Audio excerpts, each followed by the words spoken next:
અમરેલી જિલ્લાના સાવરકુંડલા તાલુકાના હિપાવટલી ગામમાં ભારે વરસાદને કારણે પુલ ધરાશાયી થયો છે. આ ગામમાં હાલમાં 1600 લોકો વસવાટ કરે છે.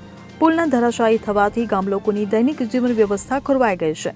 ગામના 500 થી વધુ વીઘા ખેતી લાયક જમીન પુલની સામેની બાજુએ આવેલી છે.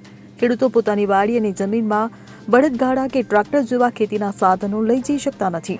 ચોમાસાની સિઝનમાં ખેડૂતોની આ મુશ્કેલી વધુ ગંભીર બની છે. ત્યારે ગામના ઉપસરપંચ કાળુભાઈ કાપોપરાના જણાવ્યા મુજબ પુલ પરથી સ્મશાન જવાનો માર્ગ પણ છે. કોઈ મૃત્યુ પ્રસંગે મૃતદેહને સ્મશાન સુધી લઈ જવો પણ મુશ્કેલ બન્યો છે.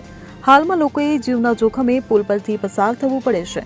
આ મામલે સરપંચ પરેશભાઈ કંટારિયાએ ધારાસભ્ય મહેશભાઈ કચવાડા અને તાલુકા વિકાસ અધિકારીને રજૂઆત કરી હોવાનું જણાવ્યું હતું. ત્યારે સરકાર કોઈપણ યોજના હેઠળ તાત્કાલિક પુલનું નિર્માણ કરાવે જેથી ગ્રામજનોની મુશ્કેલીઓનો અંત આવે તેવી માંગ કરવામાં આવી છે. Bureau report CN24 news. હવે જુઓ દેશ દુનિયાની તમામ ખબરો તમારી આંગળીના ટેરવે. ઉઠાવો મોબાઈલ અને Google Play Store પરથી ડાઉનલોડ કરો અમારી CN24 ન્યૂઝ મોબાઈલ એપ.